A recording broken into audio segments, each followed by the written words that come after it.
This episode of the Managing Madrid Podcast is brought to you by the Managing Madrid Podcast preseason tour happening in Los Angeles, Houston, and Dallas in that order. It's already time. Just really crept up on me that basically the off season is over. On Friday, I head to Los Angeles. On Saturday morning, we have our podcast in Los Angeles. And then on Sunday, it's the game at the Rose Bowl. And then we're going to Houston for podcast and game, and then Dallas for podcast and game. If you're interested in linking up with us in those three cities this summer at the end of July, please click the link in the show notes for your respective city, LA, Houston, Dallas. Sign up for the show, book your ticket, book your spot, meet us, meet other Madridistas, form friendships, and possibly win some stuff signed by the Real Madrid players. This episode is also brought to you by the Beverly Hilton. If you're traveling to Los Angeles, maybe even have like a impromptu last-minute drive down to LA or a flight to LA, make sure to book your stay at the Beverly Hilton. Join them at the Golden Hour at Aqua Star Pool. You might even find me there. It's their version of happy hour at the iconic Aqua Star Pool, and enjoy the most magical time of day from the comfort of your lounge chair. Enjoy specialty drinks and tasty bites. That's daily from 4 to 6 p.m. at the Beverly Hilton. They are also proud sponsors of our show and are doing a lot to make our stay a little bit more comfortable while we're in Los Angeles. Coming up is a Monday segment of the Managing Madrid Podcast between Lucas Navarrete and I. We get into the latest on Mbappe, go over Lucas's sources, and a little bit of ranting from both of us in here, but just how this whole thing is going down. So bear with us, but hopefully, more importantly, enjoy it. And let's go. Hello and welcome to a Monday edition of the Managing Madrid Podcast. I'm your host, Kiyan Sobhani. It is currently just after 12 p.m. Eastern, 6 p.m. CET, and it's been a while since Lucas and I did the Monday segment. We used to do this thing called El Día Después. We're still going to do it when next season starts. And we were doing it pretty much all of last season. The idea was like, there's enough things to talk about after the post-game show ends on Sunday or Saturday. And then like those like 12 to 24 hours after the game, there's like new things, like new perspectives, new news. So Lucas and I thought it was worth it to do something called El Día Después, which is a Monday segment where we talk about things that are lingering and once our emotions have faded from the game. This summer, we decided to take a break from that because we are human. We do need to recharge the batteries. However, we also spoke last night after Lucas had some news to break from his sources regarding the Mbappe saga. He posted that on managingmadrid.com. So we said, why don't we pencil in something here on Monday, just in case something happens?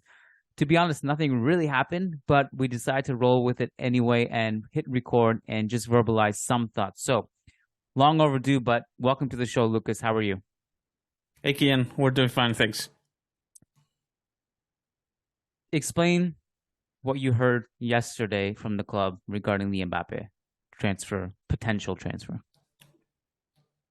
Okay, I know this is not going to be much for some people, and I'll probably get to that a little bit later on a bit of a rant. But in terms of the news that we reported at managingmadrid.com yesterday, it's that there's some expectation from Real Madrid's board, really, that Mbappe will kind of give his green light to Paris Saint-Germain about really leaving the French club this summer and joining Real Madrid this summer as well. We all know, just to put this into context, that Mbappe has publicly denied his interest in leaving Paris Saint-Germain this summer. That's all related to his desire of earning the loyalty bonus with Paris Saint-Germain. He would obviously not get that bonus if he were to be sold this year.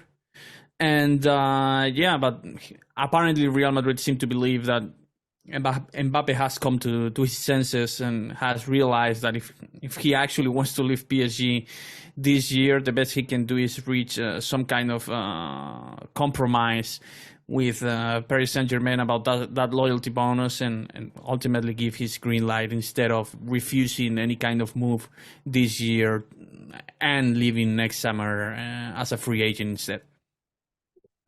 I just want to say something about your report because I read some of the replies to that where people on social media were like, "That's not news, Lucas. That's nothing new. We knew this." I ignore 99% of news. I just I think I've said this before. I don't even read football news. If I see one siren or bomb emoji, I've already skipped it. I've gone to the next post. I don't even entertain you. You are completely out of my reality if you post an emoji or a bomb. What I will listen to is if the handful of people that I really, really respect and trust, that list is Mario Cortagena, Arantxa Rodriguez, Lucas Navarrete, and maybe one or two others. Off the top of my head, I can't think of right now. Guillermo of The Athletic, Alex Kirkland, Rodrigo Faiz, like anytime they report something. A few of the Relevo guys too, yeah. Sure, I don't know them well enough, but sure. If I could see months and months of quote-unquote news and ignore it, but if someone reliable even rehashes old news or confirms something, I will pay attention to that. So that's why when I read yours and I saw what you posted, I was like, okay, so this confirms some of the noise, right? It's not an opportunistic piece of reporting. It's something that you actually heard from the club that was worth sharing, because not everything is worth sharing. Not everything is worth having an opinion on. People talk a lot, and it's a lot of substance. It's a lot of noise and lack of substance. And it's a day and age where you can amass quick following really fast based on nothing, right? Like if I just rebranded my profile, my Twitter profile, Lucas, and I just started posting sirens and bombs and saying, Mbappe will come, Mbappe will come, Mbappe will come, regardless of whether that's true or not, my following is going to shoot up the roof. But I make a conscious effort to narrow down on a niche that's not that. And so that's why I really respect, like, if someone says something that is on my short list of people I really trust, that perks my attention. So I wanted to put that context out there. Like people who are probably replying to you anyway in that are not listening to this, right? It's a probably different demographic, but that's something that immediately came to my mind with regards to this. It's that it just confirms certain aspects of what's happening behind the scenes. We're not recording this to defend or my reputation or anything like that on my reports. I just feel like, whenever I share something, I'm very careful that, it has some traction. I can obviously make mistakes, but I double check everything I hear. It was the case yesterday. I don't write everything that I hear, and I don't write based on hinges and gut feelings. I don't do that kind of work. Some others do. I think people need to decide what kind of news they want, because they complain when these guys on Twitter, these guys who don't work for any credible or reliable publication, they complain when they go with bomb emojis saying that Mbappe is going to be presented as a Real Madrid player on July 22nd. They complain when they publish those tweets and they say, hey, you have no reliable sources there. What's your source? You're just making this stuff up. And then when someone comes like me yesterday or like some other journalist and shares something that it's relevant and that it has traction and that something you've worked on for the last few days, but it might not be this big of a groundbreaking news, this big bombshell that shakes the entire ground and the entire foundation of both Real Madrid and PSG. They also complain and they say, hey, this is nothing new. So you need the fan. This is obviously the general public that I'm talking to. This is the entire fan base, if you will. I think they need to make a decision about what kind of journalism, what kind of reporting they want from the Real Madrid reporters, from the Real Madrid quote unquote insiders. Because to me, they're complaining about both sides of the job. They're complaining about the most tabloid-like reporting with these bomb emojis and these siren emojis and these false and unreliable reporting. They complain when that happens, and they also complain with when the reliable ones are published and are shared, saying that, hey, this is not much. We expected more. We got our hopes up. Well, guess what? Real Madrid are not going to tell anyone that Mbappe is for sure 100% going to be a Real Madrid player by July 25th. Whenever you hear or read that, it's going to be fake, unless unless it's 24 hours away from the official statement. But they are not going to say that 2 weeks beforehand. It's not going to happen. So I think people in the fan base need to make a decision about what kind of journalism they want. I can only speak for myself when I say that I've worked hard for every report that I've published with my sources. I think I have a decent track record with these reports I publish. It's obviously not a big track record because I am the first to acknowledge that Real Madrid don't speak to me very often. They rarely do, in fact, about this stuff. But when they do, I try to double check for sure, and I feel like the track record is this, and I feel like the track record with the Varane thing to Manchester United was very good. I'm happy with the job I did then. I'm happy with the report I published 2 weeks ago about Pirri becoming the honorary president of Real Madrid, and hopefully I'll also be happy with this Mbappe saga a few weeks from now, even though it's true. I'm the first to acknowledge that I didn't make a commitment saying that Mbappe is 100% going to sign for Real Madrid, but I'm happy about where the report landed, and I'm happy about the way I worked about it. You also made it clear in your tweet that this was not going to be a bombshell news. It's not like Mbappe is coming tonight. You made it clear that it confirms certain things you've heard, and you also made it clear it's not meant to be the absolute exclusive news. It's just what you heard. And I think that was completely fair. But people should know that already, because I'm not that kind. I mean, I've never dropped this kind of exclusive. Mbappe is going to sign for Real Madrid, or Varane is going to. I always kind of develop things, slowly and progressively. And this is how transfers work. To be honest, this is how the Varane saga developed. And the Varane saga is the most relatable to this one, because it's a transfer related stuff. And I feel like I did a good job then of not assuming certain things.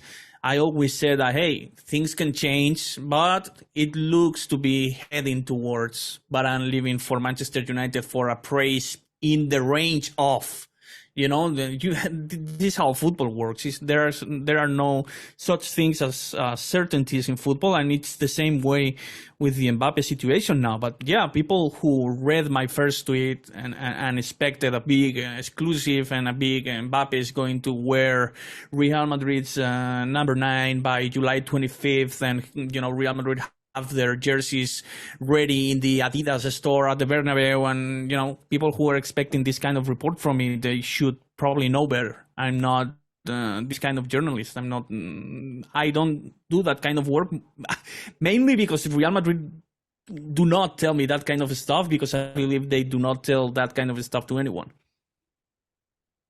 Like, in the end, people can do what they want. Like, we're not going to tell people how to behave or not behave. We don't have that entitlement or right. And we can't really push our beliefs on how people should act or not act on anyone.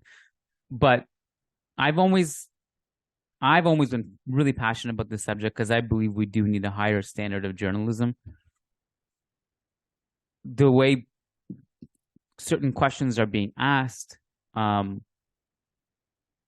all know what we're talking about. Like, every single Real Madrid player was asked about Mbappe. Heck, we even had players in Atletico's presentation being asked about Mbappe, right? And so, but that also puts onus on us to consume things differently. Because if, like, with the whole Mbappe line of questioning in all of the press conferences, we consumed it poorly, including myself. Like we talked about it. We talked about how bad it was.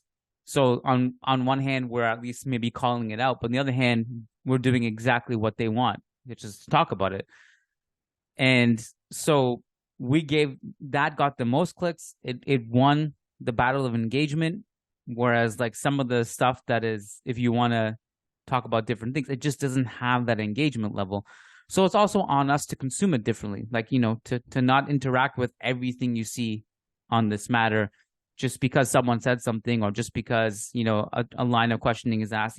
Again, me, myself included, we have to do a little bit better job of consuming it. And in the end, like, how much can you really fight it? Sometimes you just have to ride the wave and accept that this is the way it is. And sometimes you actually have to join the wave, unfortunately, to even just be able to get the right amount of clicks to pay the bills, right?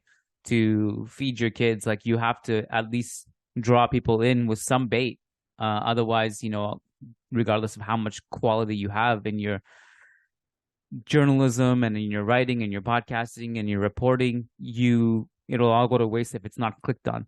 So it's kind of a tug of war scenario. But I did want to go back to Mbappe. Also, one more thing, really quick. People who said, "Oh, not Managing Madrid joining this saga." Guess what, man? This is at least this is my job. My job is asking, man. I've been asking for the last 2 weeks or 3 weeks. Really, my job is to ask and report what I hear. The bad thing is that I didn't hear anything for the last 2 weeks until 3 or 4 days ago. But we're not, just to paraphrase what you said, we're not joining this wave for clicks. Our job is to ask as reporters. Our job is to report what we hear. And this was the case, and this has always been the case. We didn't report anything about Mbappe weeks ago, months ago, because I personally didn't have anything to share that was that relevant about the saga. But my job is to ask and to report about this matter. We're not... This whole I expected better from Managing Madrid not to report and to join the noise on the whole situation. Man, it's our job to ask and report. We're journalists, so just wanted to say that as well. It's literally our job. It's literally our job. Like, there's the analysis side of things, and then there's the news side of things that we do. And like, for me, like, I've never been the breaking news type of journalist. Obviously, like, I'm more interested in analysis. I will have contacts who I will message to get accurate things that are written, or things that, like, I'm saying that are just to form the most accurate opinion. But I'll probably never be the guy who's like tweeting like breaking exclusive stuff. But we still until have to you are, though. If What's someone that? shares something, until you are, and if someone shares something relevant to you when you ask, your job is to report, man. And you've done it in the past. You've have done it, but I don't like. Here's the reason I generally don't, even if I have information, is because I'd like to kind of wait and see. Because I've made a mistake before. Like I'll tell you, like for example, when Zidane came back the second time. And this is pretty much like what tipped it for me. And I was like, yeah, I don't want to be this guy. I don't want to be like the Romano or like the Woj or like this. I just want to be like the more of the analyst who like will just have Saglo, yeah. Like that's like my jam, is that kind of analysis, but with accurate reporting. But that time that Zidane came back the second time, someone at the club, literally at the board level, told me there's no chance he's coming back. Something changed since that person told me this. And like within less than 24 hours, there was another phone call, basically, that I don't know if the offer was different or different promises were made, but Zidane changed his mind in those like 24 hours, basically. And I had already reported that there's no chance he's coming back. And after that, I was like, yeah, this is like too, like, it's, you can do it. Like, it's just like, for me, it's like, you have to be very clear, right? And very sure, and double check, and maybe sometimes wait it out. But yeah, but like, that's the thing. That's the other thing. Like, a lot of people know things, but they also know things from one side of the story and it could change, and they don't have necessarily the whole picture. But yeah, sometimes people just use you. I mean, we obviously don't have this big platform that would raise any kind of big interest from Real Madrid to use our website to, lean people towards a certain mindset. But that sometimes happen in world football, and I'm the first to admit. I was the first to admit last night that I found it suspicious that for the first time in 2-3 weeks, Real Madrid were talking to me about the whole matter. And, that it was that it happened at the same time that Pedrerol was going to do a big show about Mbappe. That turned out not to be a thing. But I was the first to admit that this is kind of suspicious, So sometimes they share misleading information to journalists to lean people towards, Sure. a certain kind of mindset. That happens. Sure. It's not that you were wrong in the first place. As long as your source actually told you this thing, your report was accurate. I mean, you are not. Things can change, and also lies can be told. But here's where I think because journalists know that what they're being fed sometimes may not be the whole truth, but is being fed to them for a reason. I think it's really important, and this is what you did, to make sure it's clearly stated that this is what we've heard. This is what we're being told. And I think they have to be open to the idea, like, this could be wrong. Like, you know what I mean? And sometimes I think, and this is why I only trust a handful of people, because sometimes this is not clearly stated as to why this is being posted. They talk a little bit too matter of the fact, Yeah, exactly. This is what happened. This is what's happening. And there's little room. It's like black or white, and that's the part that doesn't resonate with me. I like the nuanced picture of like, this could be this could be that. I could have gone all in with that same report yesterday and say Mbappe will give his green light to Real Madrid in 2 weeks. Yeah. But instead, I decided to say, hey, Real Madrid expect him to. It's not the same. Things can change, and I don't want to commit so hard and so all in for a certain scenario, for a certain outcome. I could have possibly gained more clicks and more attention by going this way.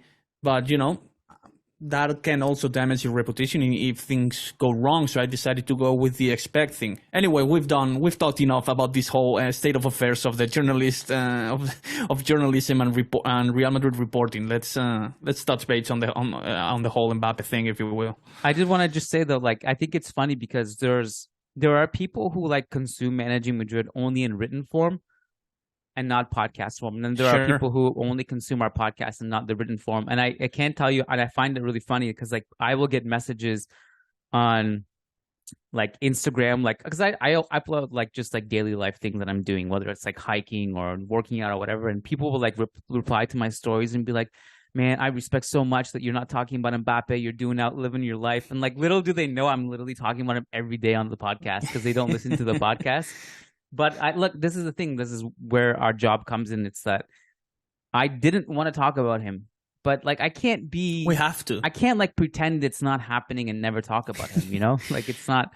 It's not on the table, and especially when it's like real. It's not like fluff. Whether he comes or not is irrelevant at this point. You still have to talk about the idea of like how he the noise is real. Yeah, the finances behind it, like what all that stuff is important to talk about or discuss, entertain, whatever the wording is. But you and I were also kind of just waiting to see what the Pedrerol noise was too. So explain what happened, because obviously I'm not tuning in.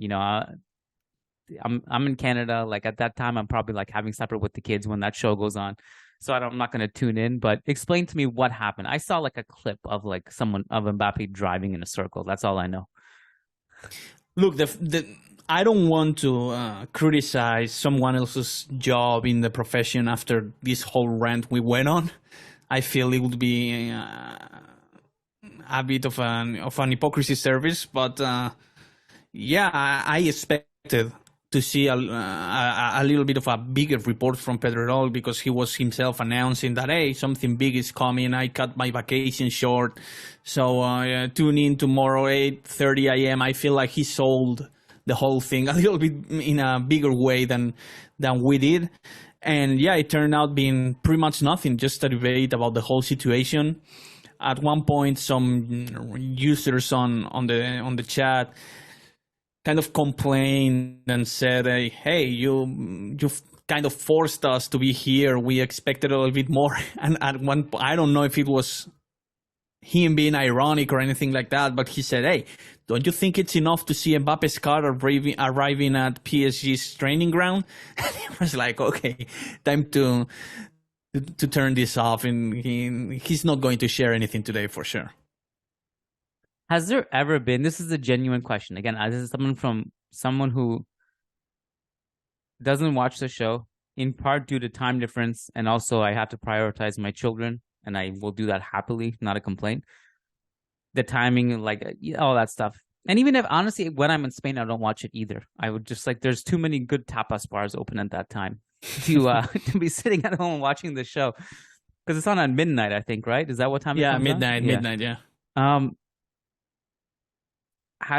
This is a serious question. It's not a criticism, and I'm just trying to inform myself. Has there ever been like a time where they make noise and then people tune in and there's been real information that has come true? Yeah, they've done good job in the past. Okay. They've done good job in other sagas in the past, especially during the deadlines day and all that. They've been reliable in the past. It's true that their reputation has taken a hit over the last few years, in my opinion. I think that sure.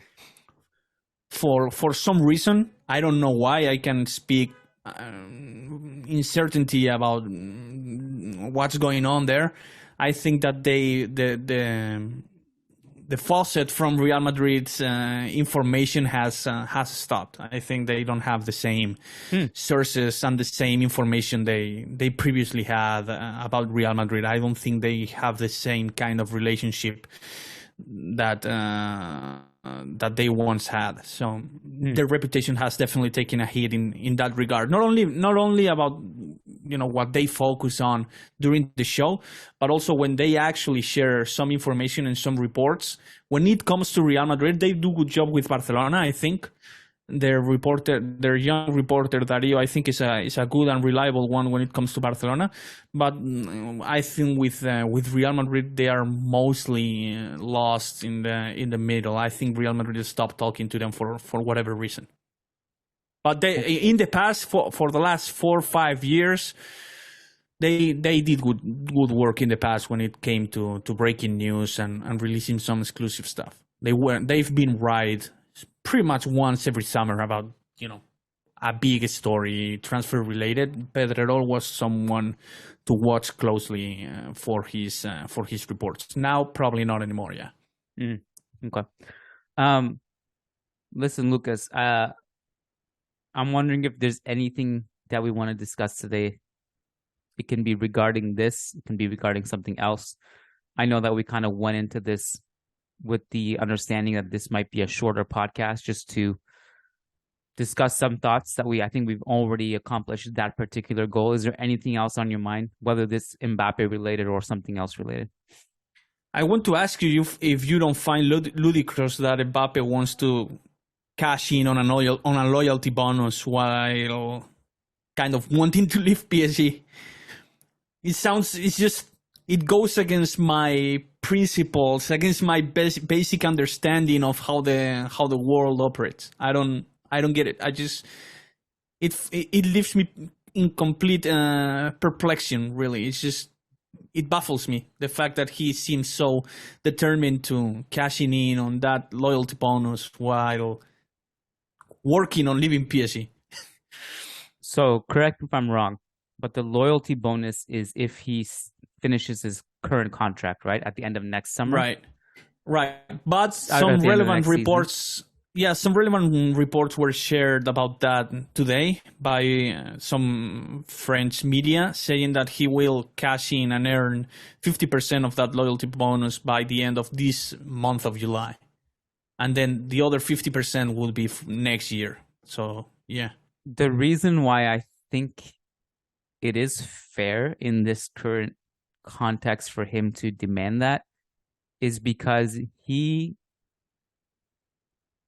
whether you want to believe it or not, at least publicly and contractually speaking, he has said, I will remain until the end of my contract. He's been very careful about that for sure. Whether you believe it or not, it's his intelligent and what he's been advised to say publicly, right? So if he has fulfilled his obligation to stay at the end of his contract and it's PSG who want to sell him, then he should be entitled to that loyalty. And so he's saying, okay, fine, I don't want to leave, but if you're forcing to sell me.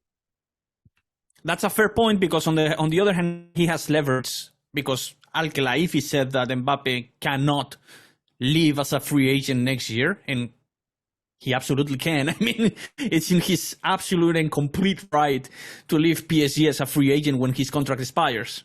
So he has leverage here. When my contract is up next year, and I'm definitely leaving as a free agent, and you're not forcing me out this summer. So it's true that in that regard, he has some kind of leverage. Yeah. Let me ask you this to close, because a week or two ago on the mailbag, I asked you what percentage you would put on Mbappe transfer to Real Madrid this summer, and it was below 50, I think, right? For you? Yeah, it was a third or something like that, I think. Has that changed? I will say that I find it suspicious that Real Madrid are openly talking about this with a small reporter and a small journalist like me.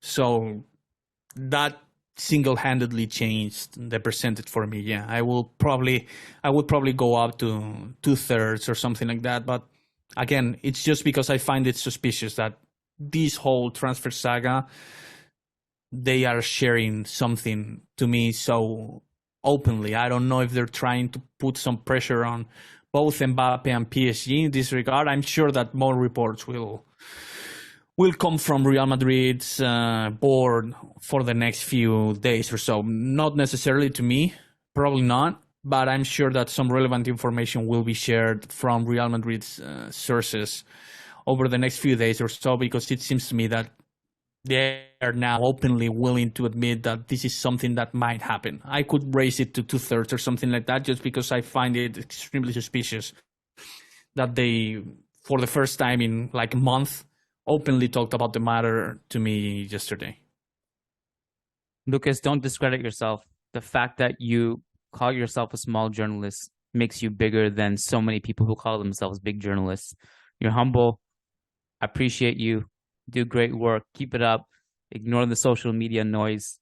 And I thank you for all your hard work, man. I appreciate it.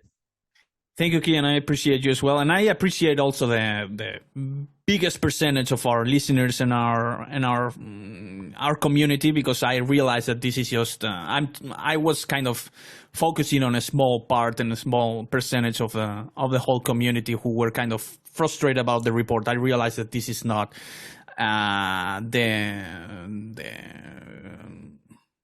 this wasn't the majority of the people speaking and feeling disappointed about the report. I realized it. So I also appreciate you and definitely appreciate the community as well. Thank you.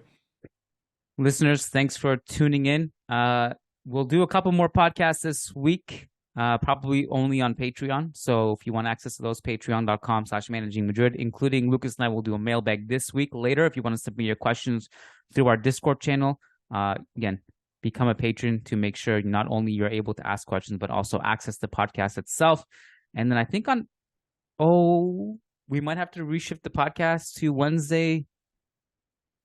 Well, I think I can swing Thursday morning, actually. I just realized I think I'm heading to LA on Thursday for preseason. Oh. So heading to... Already? Yeah, I think it's this week, right? It's already next week we play. It starts on Thursday. I didn't know you were going to LA on the very first day, man. You're going all in as well. Yeah, it's a 10-day trip for me. LA, then Houston, then Dallas, and unfortunately not Orlando. I could if I wanted to, but I miss my kids, man. 10 days is a lot when you have kids. So yeah, that's Orlando people, don't get me wrong, and don't get mad if there's any of you out there, but you're probably missing the smallest city and the smallest venue anyway. So yeah. Probably. Yeah. The priority was the West Coast. Yeah, sure. No question. Love you, Orlando. Don't take it personally. So yeah, anyway, Lucas and I will figure that out. Mailbag will go up this week on patreon.com/management. Lucas, thanks for your time, buddy. Thank you, Kiyan. No problem. All right, thanks for listening, guys. Before we wrap it up, we wanted to give a quick shout out to our patrons over on patreon.com/Managing Madrid who do so much to support the show. We thank you guys all for being part of the Real Madrid family and growing with us. It's been an honor, absolute pleasure, and we hope to continue growing this thing. Shout out to our $10 plus patrons specifically because if you pledge $10 or more, you get a specific shout out on the podcast, in addition to getting guaranteed responses to your questions and getting access, of course, to all the content we do. So shout out to these $10 plus patrons: Brandon Alvarez, Willie Reed, Will Sousa, Wei Pairing, Wamik Jamal, Tobias Arroyo Botcher, Tahmid Kalam, Sushank Damala, Sujai Wani, Somanshu Singh, Sheikh Hatiri, Sergio Arispe, Santos Solorzano, Samuel Justin, Samer Z, Sai Mohan, Sasi Kumar, Rodrigo Balmaceda, Rishi D, Phoenix, Peter Powell, Paulo Fierro, Patrick Diafati, Oscar Barrera, Nico Laxo, Nicholas Moeller, Nick Ribeiro, Nelson Mazariego, Naveen Babu Ramesh Babu, Mowgli, MJ Diego, Michael Zinberg, Marin Myrtle, Matthew Atkins, Martin Ridman, Magnus Lext, Logan Stahl, Leon Stavronakis, Kunal Tilakar, Crystal Glass, Kevin Rivera, Jose Osorio, Jose Cruz, John Fernandez, Jeff Soa, Jason Fitz, Jacob P, Ian Marley, HM, Graham Gerard, Gary Kohut, Frederick Rantakiro, Frederick Sundros, S.A. Davisito, Eloy Enriquez, Edward Sosman, Daniel Williams, Connor McMorrow, Christian Toft, Christian Acosta, Brendan Powers, Brandon Stevens, Arnab Mukherjee, Armand Gashi, Armando L, Anthony Tharp, Andres Silvestre, Ananya Kumar, Alex Steiberg, Azaz Hussein, Adrian Rios, Adar Zalukovic, Adam Dorsey, Bella Chow, Varun, Ramtin Maghrur, Fabian Moreno, and Daniel Smith. Absolute legends. Thank you guys so much, and Hala Mari.